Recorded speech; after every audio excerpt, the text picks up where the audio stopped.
is we're letting so you have the metro core, then you have the corridors, the city centers, and then you have the rest of Portland. Right now, our plan is to put 50% of our resources in developing and our focus into redeveloping the metro core, and then 30% in the city centers and the corridors, and then another 20% for the rest of Portland. I want to switch it. I want it to go back the other way.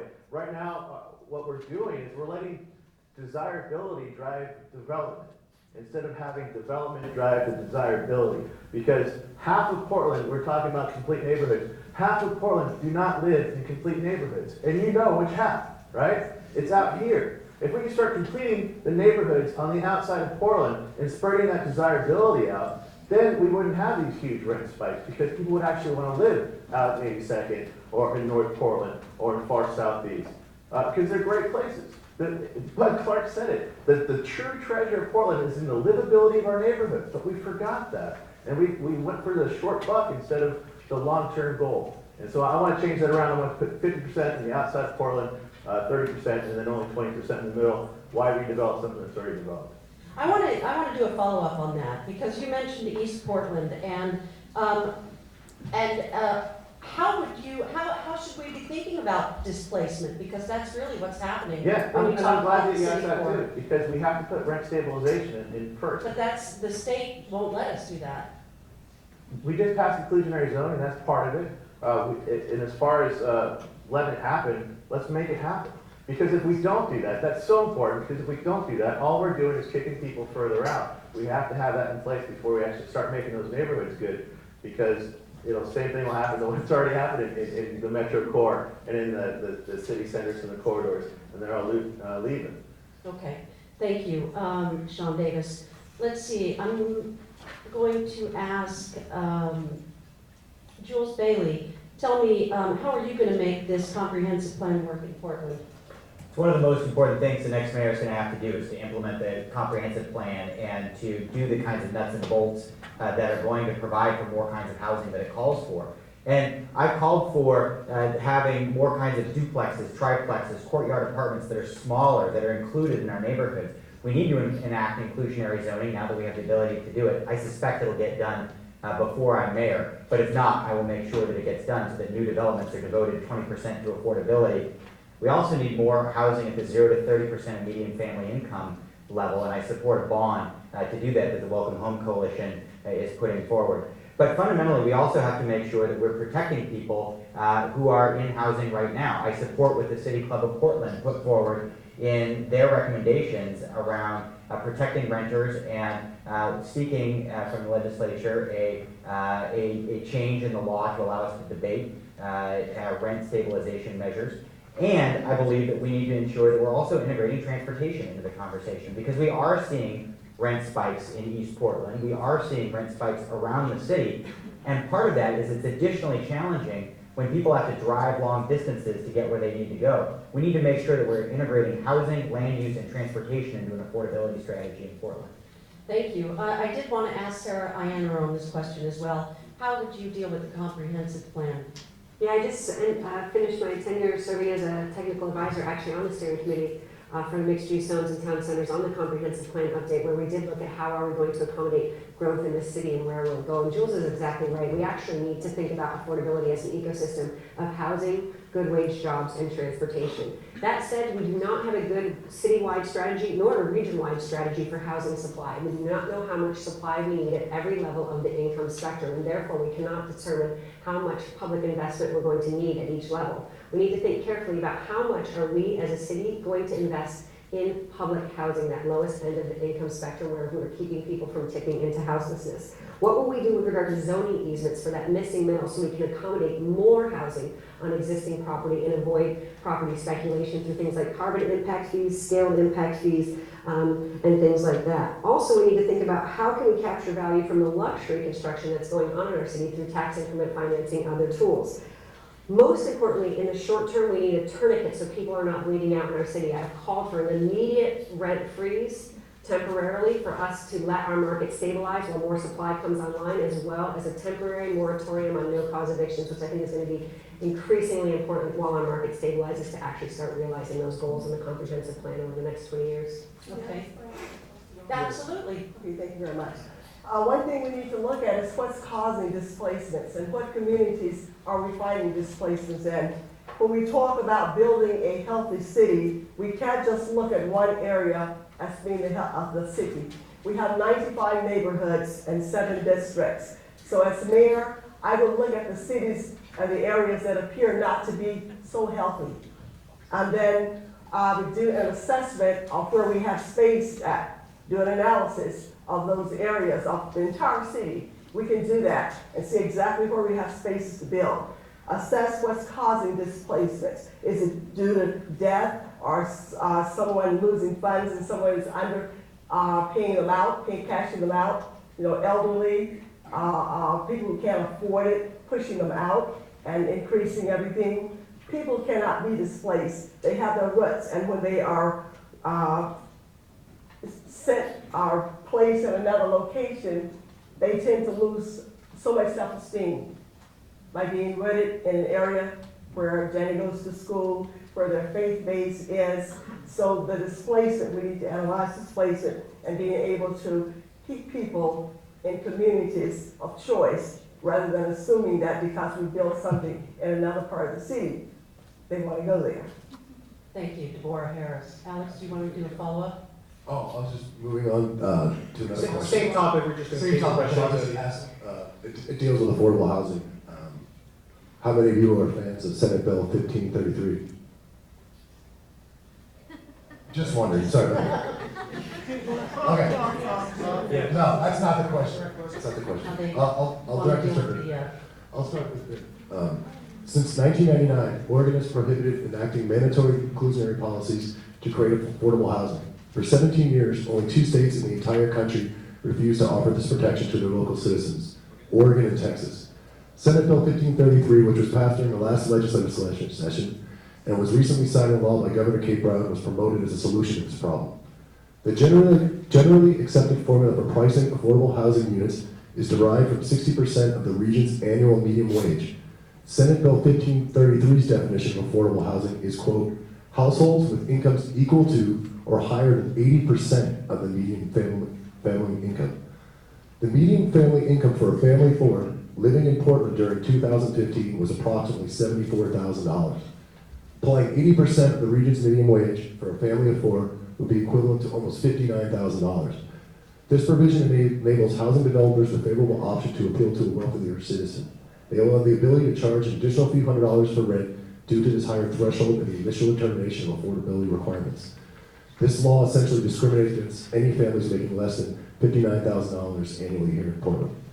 Currently, these developers are building residential structures all over the Portland metropolitan area that are far too expensive for native Oregonians to afford. How will you exercise your power as mayor to provide human security to all Portlanders and not just to the abundant amount of economically fortunate transplants who have transformed our city's demographics over the past decade?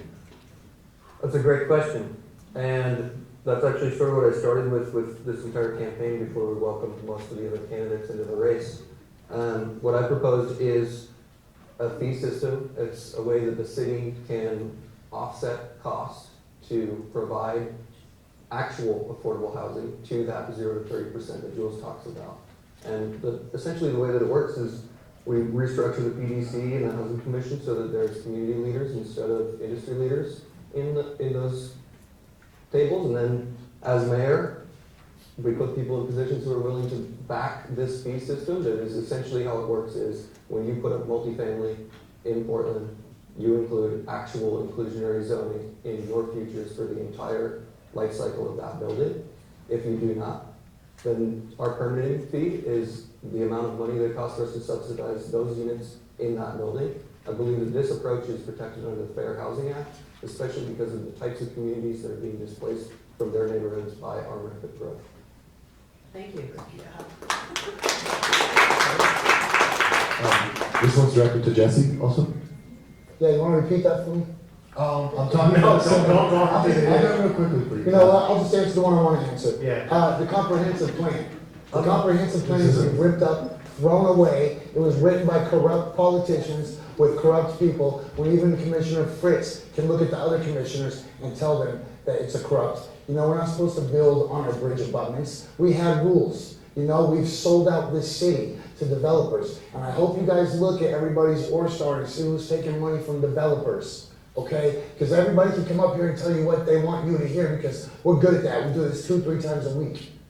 But the org star doesn't lie. The money doesn't lie. And if somebody has developer interest, run, run, run. You know what? I don't have to come up here and tell you I don't have corporate money because no corporation would ever give me money. Thank you, Jesse. David? So I mentioned in my opening that I recently received a grade of A+ from Portland Tenants United, and I believe that is because this is a problem that I have focused on and that I have made an attempt to actually create a comprehensive solution for. I'm calling it my community housing initiative. It starts with recognizing the scale of the problem. Dealing with organizations like the Welcome Home Coalition who have worked on this problem, we have a pretty good understanding of the scale of the problem and the types of scales of solutions that we need to bring to it if we actually want to solve it. But if we really want to solve it in the long term, we have to create permanently affordable housing. The tools that we've been using are the wrong tools. We've been creating temporary affordable housing. We've been creating affordable housing, as you mentioned, for 80% MFI and above. This is not truly affordable housing. If we want housing to be affordable for people in Portland and for them not to be displaced, then we must match the cost of housing to the incomes of the people of Portland. And the way that we're going to do that in my community housing initiative is to actually dedicate some funding to affordable housing. And you ask, where is that revenue going to come from? I'm proposing a new tax on the top 1% of income earners at an 8% tax rate. These are folks who aren't paying Social Security taxes on the vast majority of their income. They can afford this tax, and it will make it possible for us to put affordable housing in Portland at a rate that will allow everyone in our city to live here and to not be displaced. It's not going to solve the problem overnight. This is a long-term solution.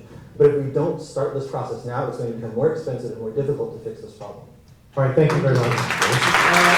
At the topic of housing, there's not just problems in terms of affordability of housing, there's major barriers with discrimination in housing. For example, a few years ago, the Oregonian published a study, in which actually was done by the city and the state, where they found 50% of minority applicants suffered for some form of discrimination in terms of housing applications. And it's not just that. Other barriers, such as a focus on credit scores, unreasonable burdens for poor people who have had to compromise their credit in order to afford the housing that they're living in, often make it impossible for them to find housing. So we have a few different ideas that people have come up with. For example, the idea of a mandatory standard, where there'd be a standard mandatory application for housing in the city of Portland. So what would you do as the mayor of Portland, and I'll lead Jules to you directly, how would you deal with discrimination in housing, which is obviously also affecting the problems of education and homelessness? Well, you're absolutely right. This is a problem that's happening in Portland. And to go back to the earlier question, housing affordability isn't just a problem for people that grew up here. It's a problem for a lot of people who are moving here, who are immigrants, who are coming in, people that are coming in looking for work, starting new businesses. And for a lot of folks, as we become a more diverse community, housing discrimination is a real issue. And in fact, we're seeing it right now when people are submitting letters with photos attached to them to get rent and to get an apartment, and it feeds into this implicit bias that can happen at the housing level. And so there's a couple of things. One, we have a number of laws on the books already about this, both federal and local laws. We need better enforcement. We need better tools for when people violate those laws. And I believe that it's important that we look at things like having a registry or a licensing system for folks who are landlords who can then have that yanked if there's an issue there, and a training as well that goes along with it. But part of it, we also do need new systems in place. I think it's an interesting idea to have a standard application for housing. That could be something that could help with that problem.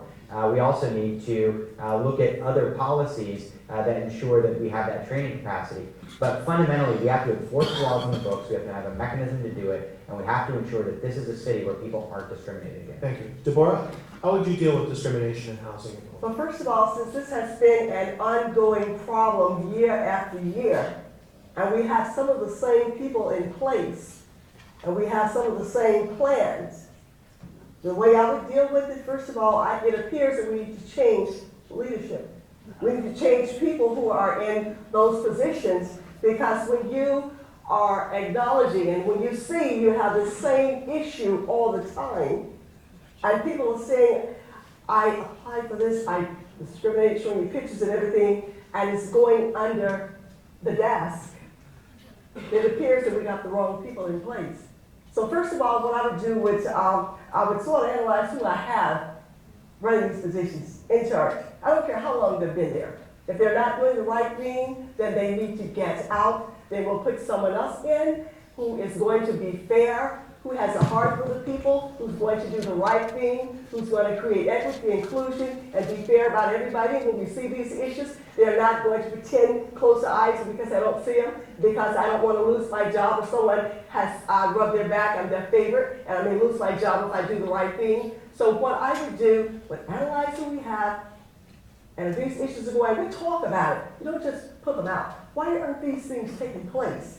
And then, and that's when it comes to the point where we have a problem. This is a problem. We've been dealing with things and accepting it. There's a word, and I'm going to quit, I know my time is over. There's a word that's called fatalism.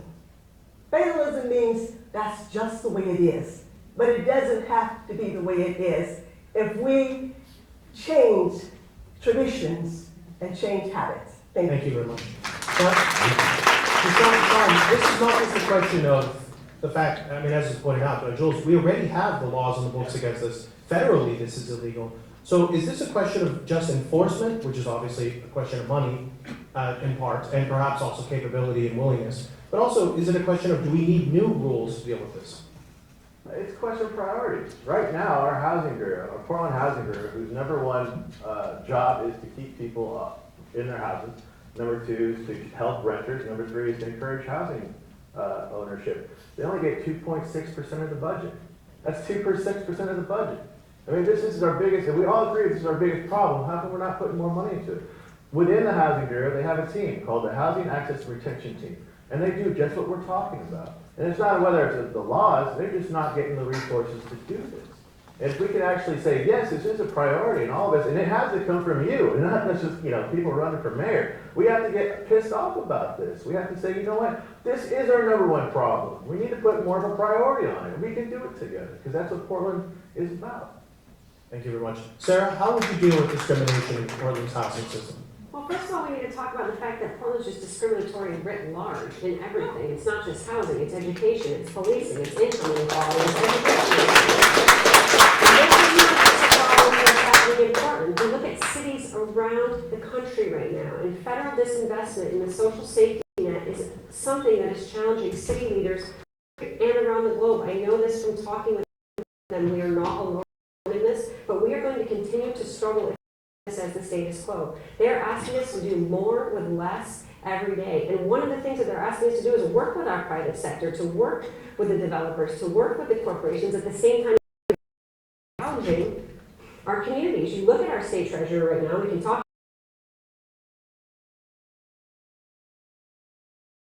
The mayor cannot do this on any single policy.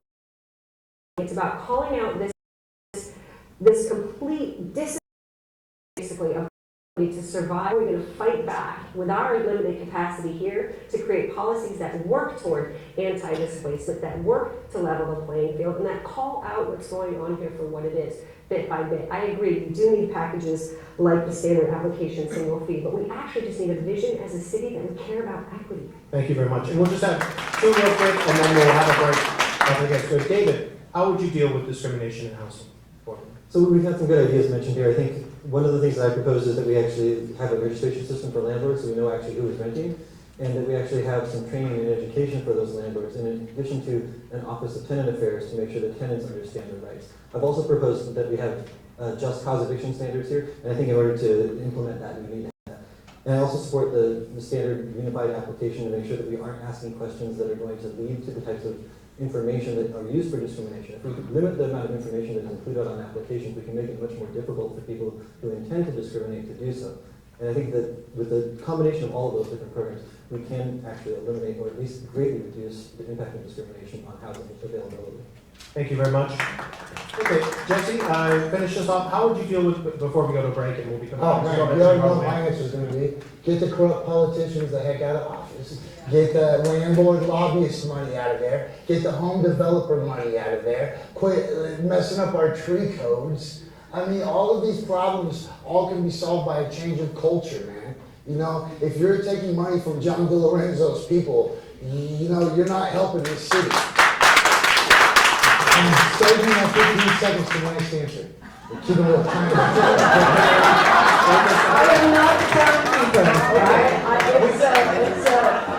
We've been overextending everybody. Thank you. Okay, we'll be taking a quick break. We'll be coming back at 8:15 and we'll have some audience questions and questions submitted online. Thank you. Thank you all.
Environment Committee helped pass bills that restricted the use of neonics, the kinds of pesticides that have effects on bees and our pollinator population. I also helped pass the ban on Deca-PBDE, which is a carcinogenic flame retardant. We have to get ahead of this and have better toxics regulation. The mayor, unfortunately, doesn't have regulatory authority over the Oregon Department of Agriculture, but can certainly have input into state processes, and I would use the office to have input into state processes. I do believe we need a regional air quality authority because I'm extremely concerned about the toxic cadmium and arsenic and hexavalent chromium that is in our air and on our vegetable gardens, and I don't think that the DEQ will be able to regulate to the standard that we have in the community, and so I called for a regional air quality authority. I would not support the indiscriminate spraying of BTK, and I also support a local regional air quality pollution that is just dispersed.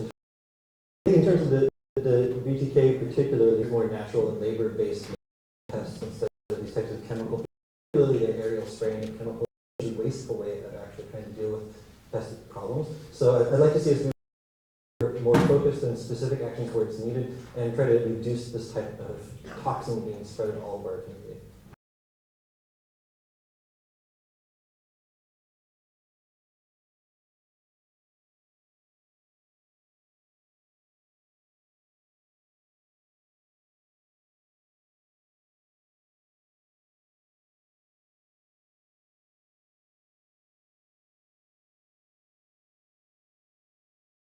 Does not reflect the people of Portland geographically.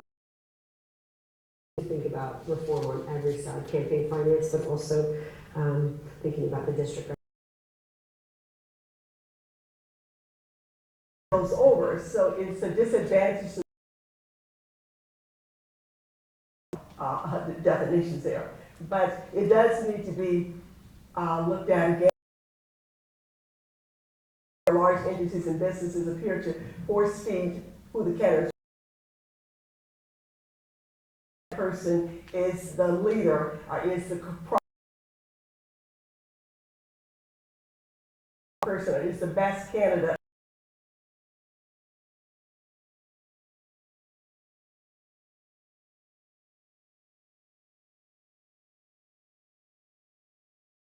Obviously could have worked better. Yeah, I mean,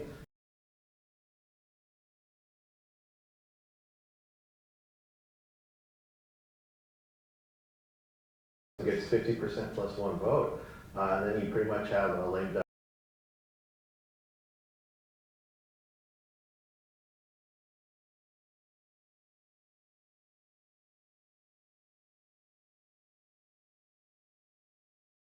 The NAACP had a debate, and they wouldn't let.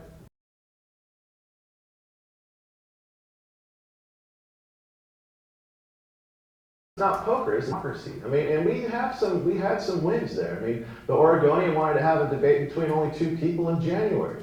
That's what after the primary is for. We shut it down, and it was a great. We had a debate that night anyway, and it was amazing, and that was democracy in Revolution Hall. So what do we do about it? Again, it comes from the people. You guys, you have to pay attention and see what's going on, and we have to change it. I really believe we can, too. Thank you very much. Okay, Jules, how would you deal with this problem of public financing or lack thereof? Absolutely, I think it's an endemic problem in our political system, and it's one of the reasons why, from the very beginning of this campaign, I capped my contributions. I'm not taking big checks, and it puts me at a severe disadvantage against some of the other candidates that are taking $10,000 checks. But I actually would ask you to take up Jesse on his offer to go check out Orstar. Go look at the contributions and see who's donating in these races. And of the over 1,000 contributions that I've received in this race, they're all smaller dollar contributions. And that comes from standing in people's living rooms, talking to real voters.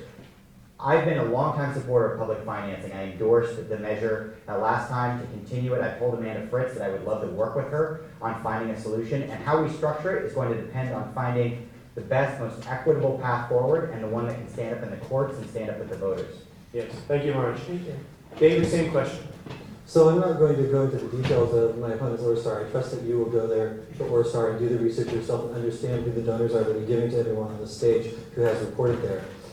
I agree that we need to overturn Citizens United. It's a travesty, and it's something that is making our political process, unfortunately, not work for the people in the way that it's supposed to. Locally, I do support a public election program. I believe that we need to look closely at the reasons that our last program was voted down by the voters and make sure that we solve the problems that were inherent in that program so that when we do it the next time, we don't run into the same sorts of problems, because we do need to have public financing of elections. But we need to have it in a way that the people trust that it's going to serve their interests, where it's not going to be a waste of funds. My campaign is funded with no corporate donations. It's funded by people. I make sure everyone who contributes to my campaign is a person, because I don't want to have corporations asking for my ear. I want to be able to listen to the people of Portland. And a big part of the problem that Sean raised about the forums throughout this race is one of the main reasons actually that I got involved early and that I've actually worked closely with some of the other candidates here to make sure that we have this discussion. The fact that we're all standing here on this stage right now is a testament to the dedication of the people on this stage working to overcome a media that has been working very, very hard to make it impossible for you to get information on the rest of these candidates.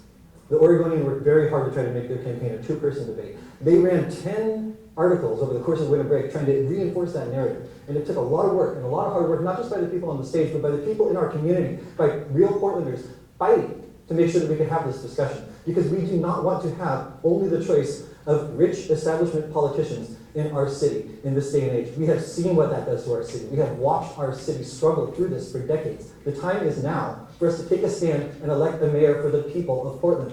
Thank you very much.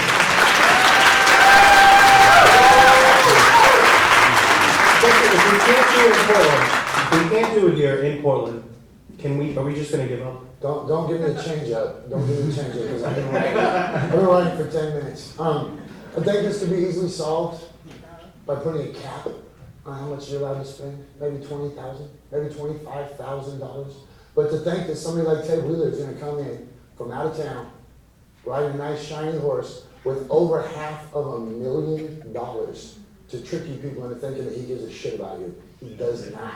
Okay? He's already told you he's going to. Oh, man, yeah, I forgot.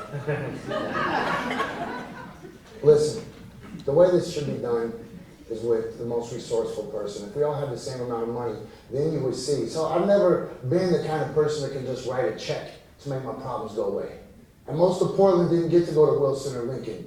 You know what I'm saying? Most of us went to Madison or David Douglas, and we had to learn to be resourceful with the small amount of resources that we had, right? Now that is what we need at the highest offices in Portland. We can't just write checks to make our problems go away. That's been what got us in this hole in the first place, right? So here's what I propose. All of us stand inside City Hall at the same time. We can all walk out the front doors. The first person who shakes the hand of 50 people who've eaten dinner at his house, you're the mayor. The rest of these other families, I don't love you. Thank you very much. Okay, go ahead. Now we're going to move on to the section that will create dialogue within the candidates.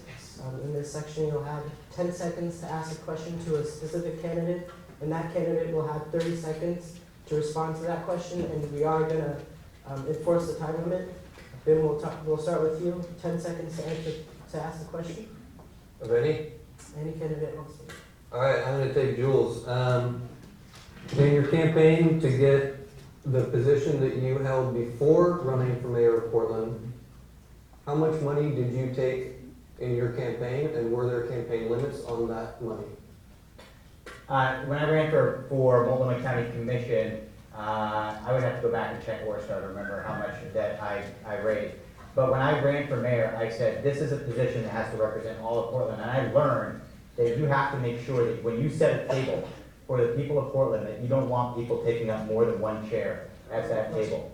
And I'm sorry, Jesse. Jesse, he has 30 seconds to finish answering the question. Yeah, let's Would you like to answer the question for me, Jesse? Yeah. We'll Okay. Okay,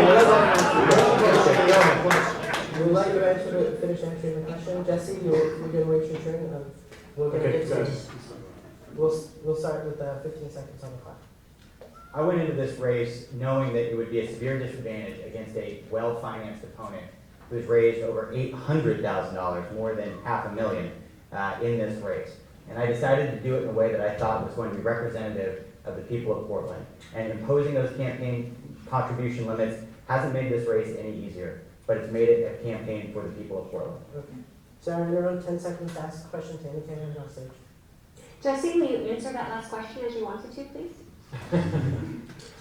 Of course, Jules took care of You money. have That's to fine. ask the question. She asked me the question, same question then. Okay.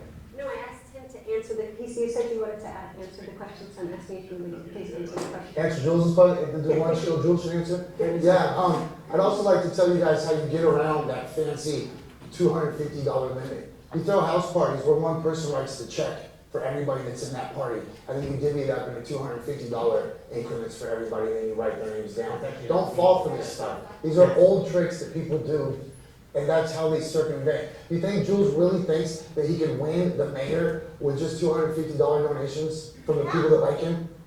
Yeah. Okay, no heckling, please. That's 30 seconds. That's 30 seconds. Rebuttal.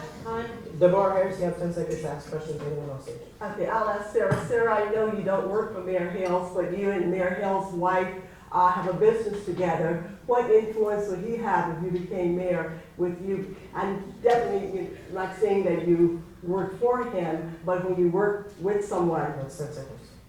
I'm so glad you asked me this question because I actually think it's rather disparaging to assume that Mrs. Hales doesn't have a mind and ideas of her own where she can support a candidate who she believes in separate from her husband. If you know your girlfriends and my girlfriends, actually, I complain about them. Are you going to let him mow the lawn like that? How do you do that, girl? No, because you know what? I have a very clear view of what his job looks like. I don't work for him. He doesn't pay me. I actually can say what I want and think what I want regardless. So thank you for raising that because I want to clarify my relationship with Nancy Hales is not Mayor Hales. That's fine. Sean Davis, 10 seconds to ask a question. I have a question for the audience. Why do you raise $800,000 for a job that pays $125,000 a year?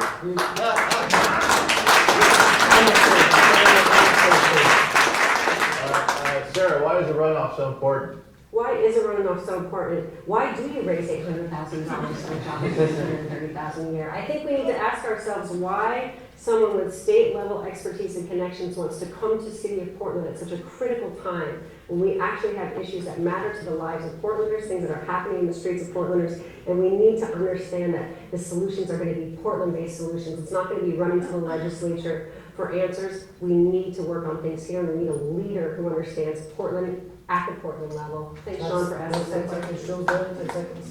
Questions for Bim Ditson. Bim, why is the creative class so important in Portland? The creative class in Portland, well, because economists have been measuring our biggest employer wrong for so long. We don't have biggest employment from Intel, we have it from small business owners that are Oregonians. And the creative class would even relate to those people.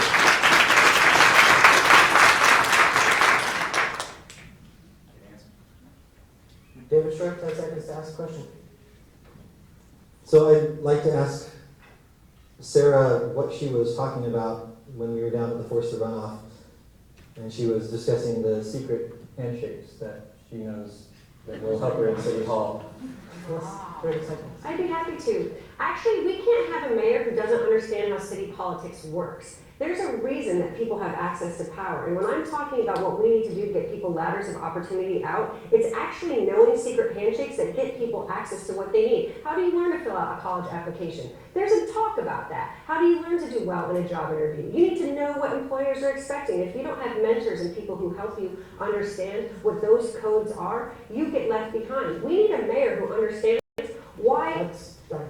Well, that's a really, okay, only 30 seconds, huh? Just as long as 10 seconds to ask questions. Anyone else? Gotta ask two. 10 seconds question, please. I'd like to turn my question and let Sarah finish because that did really disturb me.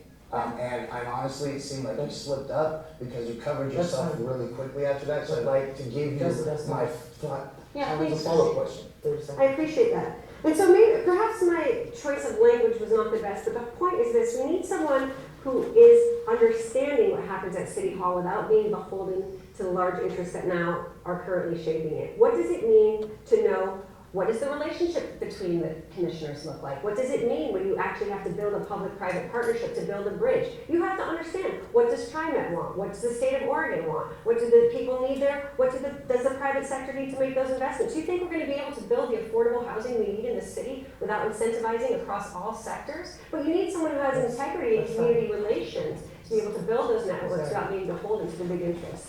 Who's passing in on a $250,000 Washington Park reservoir? Excuse me, sir. We're going to audience questions right now. We're moving into the audience question portion of the debate. The audience and the community members had the ability to submit their questions on our website, pcc.edu/debate. Our first question is from Emily, and this is for you, Jules. What is your plan for the Portland Water Bureau in protecting the water quality in Portland for the future generation? Water is the lifeblood of our city, and I think it's incredibly important that we have clean drinking water here in Portland. We've seen a challenge with lead in the water. We've seen a continual problem with infrastructure. We're spending a lot of money on things around here that we really need to meet. We've seen other communities that haven't met those same. Answer that question. Yes, as mayor, I would make sure that we have accountability and make sure that the ones who's monitoring, who's responsible for making sure that our water is actually performing the job checks have our waters to make sure we don't want to become a situation as Michigan is. Of course, it became more escalated, but mainly monitoring the water system in every community, just making sure that everything is done properly, and also educating the community, because sometimes different other factors can cause the water in your system not to be up to par where it should be. Okay. We'll go to David Shore. So yeah, the Water Bureau, obviously we have some problems. We need to work on making sure that we get the water quality improved. Letting our water at the level that it is right now may barely meet the regulations, but that's not good enough. We really need to set higher standards for ourselves in Portland. I think in terms of the reservoirs, it's not a done deal yet. We still can fight this, but we need to also be thinking really carefully about the way that we fight it. We need to make sure that we're not going to set ourselves up for a bigger problem down the road in terms of how we run through this process. We need to make sure that it's a robust process that we go through so that there's no way for people to appeal the decisions that we've made. And ultimately, I think we also need to think creatively about the financing of our water bureau. We've actually got some power generation in some of our water pipes right now, and I think that's something that we can expand on in the future to actually recover some of the energy that we put into the system. That's fine. Jesse, we'll go to you and then we'll move on to the next question. Okay, stay with me now. Our water bureau is the most corrupt agency that we have in the city. Okay, here's the thing. Water is oil, right? So we're basically Dubai right now. Which means that all eyes of these multinational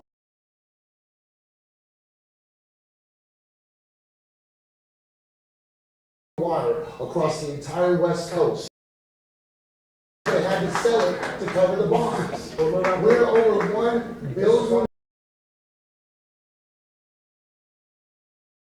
Opportunity to say that I don't have every single answer, and I think that's completely okay for a mayor to say. What we were going to do to partner with our community colleges, make sure that our reach was going into high schools, and that we were basing future investments around the city and around the region, and making sure that students from as STEM education at the early, middle school and high school level. So we need to make sure that we're looking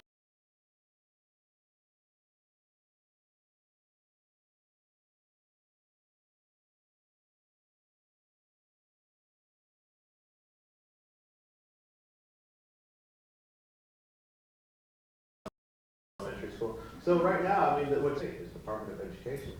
Our property taxes, measure 4750, were created when Oregon was pretty anti-growth.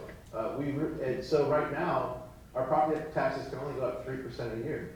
And while all the properties are going up, the taxes aren't going up. I say reassess the time of sale, get that money, and then we have to work with the Portland Public Schools in order to get it.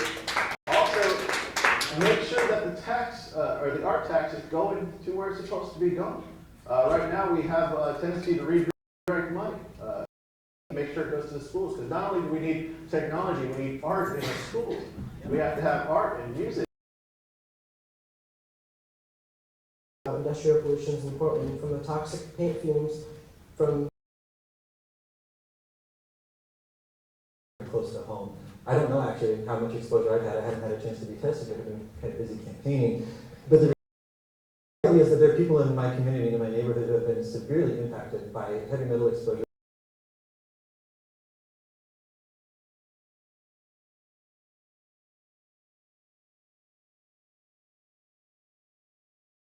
It's extremely toxic and cancerous.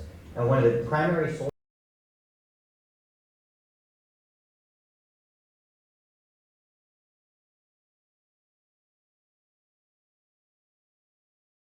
river from us, that would have been great. I picked Sean Davis, man. It's not. Man, he is. Based on the number of times that he has agreed completely with me throughout,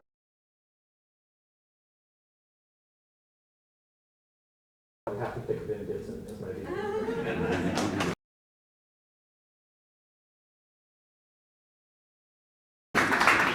well, there's a lot of really smart, really great people up here, so it's like,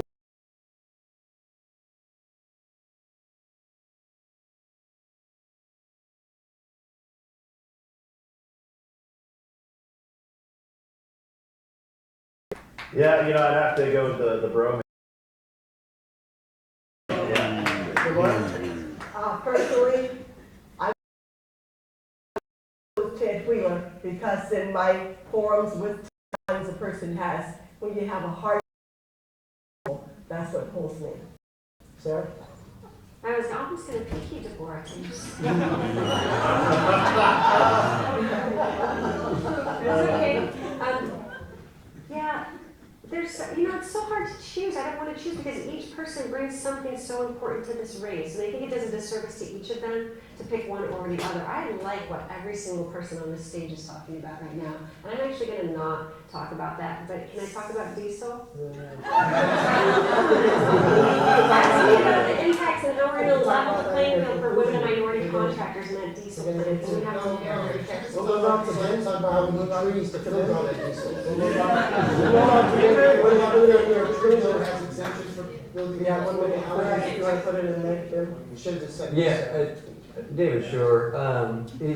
He stands for what I stand for. I think it's unfortunate that we agree so much because it's hard for us to differentiate each other.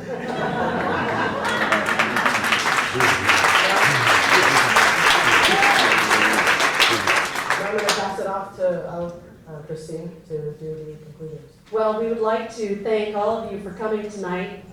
Thank you for participating in your democracy. And we'd like to thank each one of the candidates, Bim Ditson, Sarah Iannarone, Deborah Harris, Sean Davis, Jules Bailey, David Shore, and Jesse Sponberg. Let's give a hand all to candidates.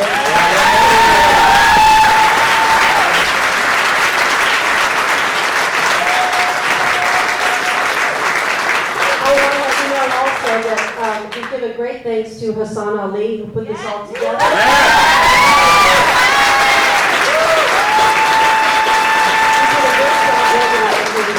And all of the mayoral candidates were invited to the forum tonight, just so you know. I also want to thank my cohorts in crime here. We have our student Alexander Crocus, who was asking questions, and Professor Douglas Bird, ASPCC.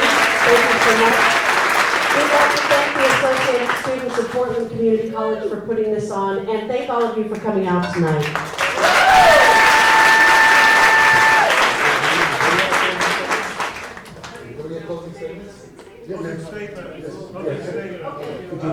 We were waiting to see if we had enough time to do that, and I've been told by our director, Hassan, that we do have time.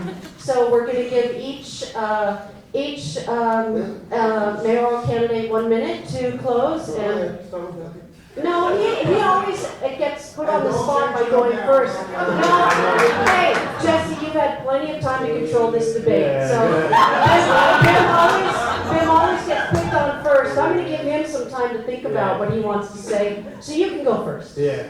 No, see, that's what I'm saying. By letting Bim go first every time, he gets to steal the good ideas, and then by the time it gets to me, all the good ideas are stolen. You're wasting your time, dude.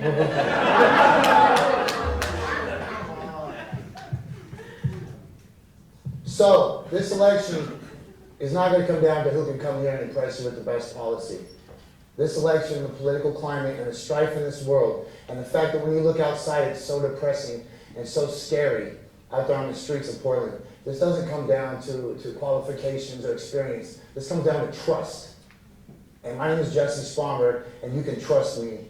And I will never sell you out, Portland. I love you so much. Check me out at our website. Thank you, Jesse.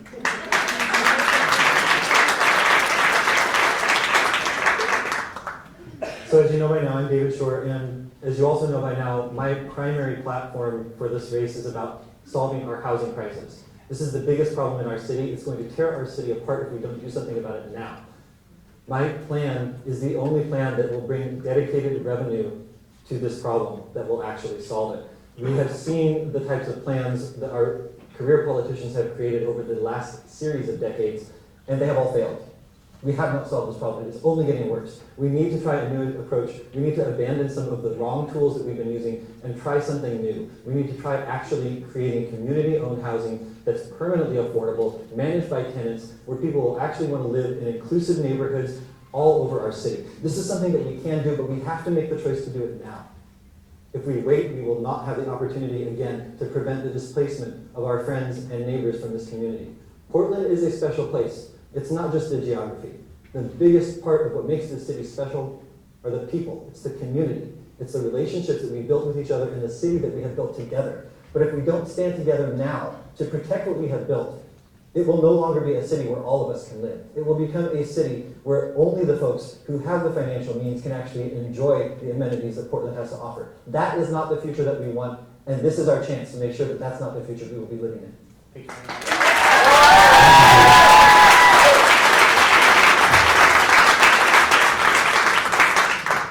I want to to thank you all for coming out tonight. I want to thank the audience for the great questions and to the candidates up here for engaging in a really lively discussion that I think helps shine a light on the issues that this city is facing.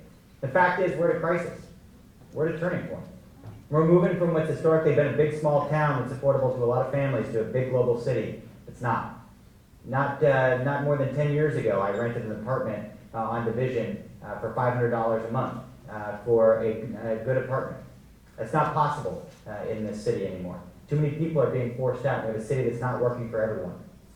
You can look at my track record, you can look at what I've done, my experience. I'm not waiting until I'm mayor. I'm working on these issues right now. At the Multnomah County Commission, we've put hundreds of thousands of dollars, millions of dollars into opening new shelter beds, into investing in new housing, and to creating the kinds of mental health and addiction services that help get people off the street. We're creating new models for affordable housing that will help get it built faster and cheaper. And we're ensuring that the most vulnerable among us are not left out. I'm Jules Bailey. My website is julesbailey.com. I'd be honored to have your vote. Thank you so much.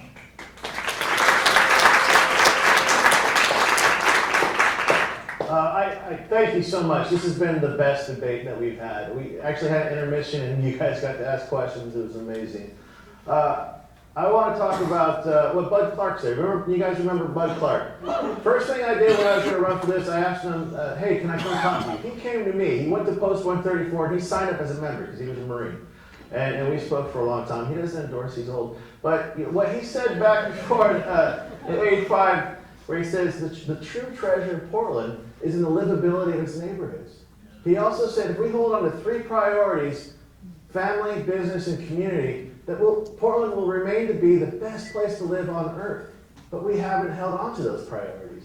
We've traded our partnerships to people from out of state. What happened was we made this place so great that people want to have a part of it, and our leaders saw it as a commodity to sell instead of actually, hey, hold on to it, because we built it, and we built it for ourselves. We didn't build it for people coming out. And hey, if they come in here, they're Portlanders, that's great. We want to make sure it happens, but we don't want to do it at the expense of the character of our neighborhoods. We don't want to do it at the expense of people living on the streets. All of a sudden, we want to be one Portland, a complete Portland, and that's what I'm running for. I want to be a citizen mayor. Please look me up. Sean Davis, thank you so much.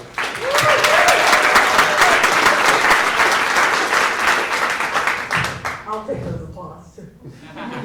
First of all, I want to say that I'm honored and I'm grateful for the opportunity to be here tonight and to just bond with you and for you to listen to our perspectives. I am Deborah Harris, H-A-R-R-I-S, number 13 on the ballot, yes. And one of my focuses, my biggest focus, is to strengthen community involvement. And I desire to build a healthy city. Yes, we look and we see our city as the shining city on the hill, but as everybody view it.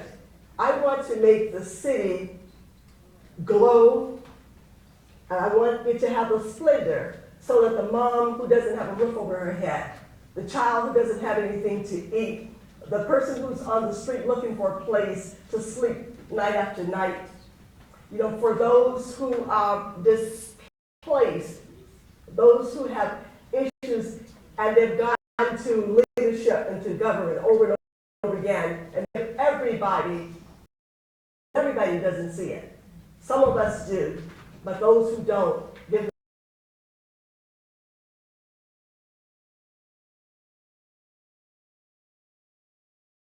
single member districts, having representatives from within the district. She's put out some really good ideas tonight, and these are important to our future.